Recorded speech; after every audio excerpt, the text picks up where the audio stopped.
मेरा सादर प्रणाम। विश्व युद्ध नहीं, विश्व शांति ही मानवता की अभिलाषा है। यह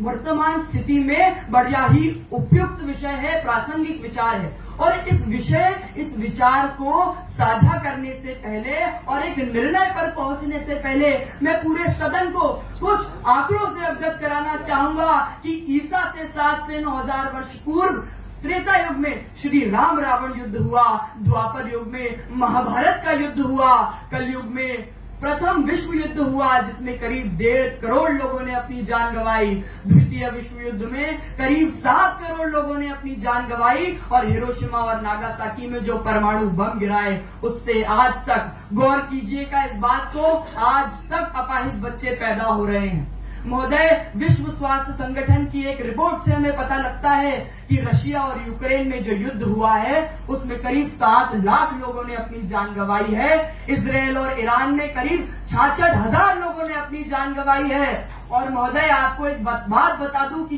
जो वर्ल्ड बैंक की 2024-25 की एक रिपोर्ट है वो हमें यह बताती है कि 2 देशों में जब युद्ध होता है तो उस शहर को फिर से बसने, फिर से पनपने में करीब 30 वर्षों का समय लग जाता है, यानी 3 दशकों का समय लग जाता है। मौत और विनाश के भयानक आंकड़े सुनने के बाद मेरी आत्मा कहती है कि नहीं, संघर्ष से शांति नहीं आ सकती। लेकिन महोदय, जब मेरा ध्यान पहलगाम के आतंकवादियों के उस हमले पर जाता है जहां मेरे पड़े पति की लाश के पास एक गुमसुम बैठी महिला पर नजारा नजर आता है, उसके बाद गलवान घाटी की एक इंच धरती के लिए अपने प्राणों को न्यौछावर करने वाले हमारे सैनिकों का नजारा नजर आता है, उसके बाद हमारे शौर्य से मिली आजादी पर जीने वाले बांग्लादेश की गलियों में हमारी हिंदुस्तानी बेटियों को अपमानित किया जाता है, तब धर्म अहिंसा और अहिंसा परमो धर्म की अगली ही पंक्ति मुझसे चीख चीख कर कहती है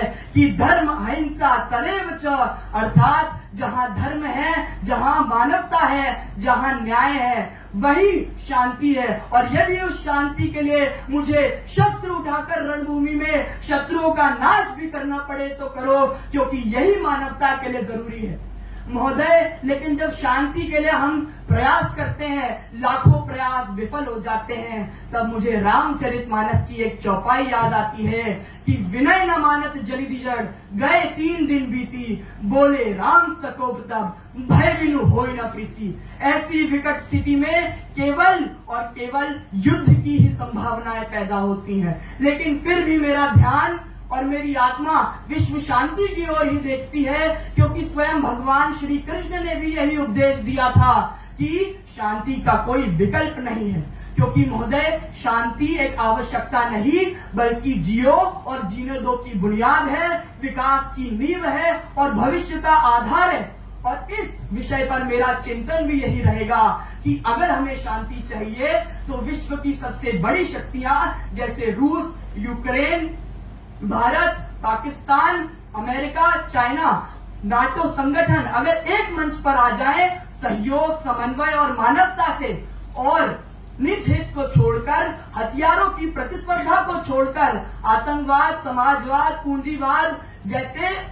गंभीर विषयों पर चर्चा करें और एक वैश्विक समहित बनाए और सभी देशों से उस वैश्विक समहित का पालन करवाए, तो मुझे ये दावा के साथ मैं आपको कह रहा हूं कि हमारी विश्व शांति की जो अभिलाषा है वो पूरी हो सकती है। अंत में अपनी वाणी को विराम कुछ पंक्तियों के साथ देना चाहूंगा कि न ताकत से, न तकनीक से, न प्रतिस्पर्धा से, न हथियार से शांति मनुष्य को मिल सकती है, सिर्फ सर्वे भवन्तु सुखिनः के विचार से। धन्यवाद।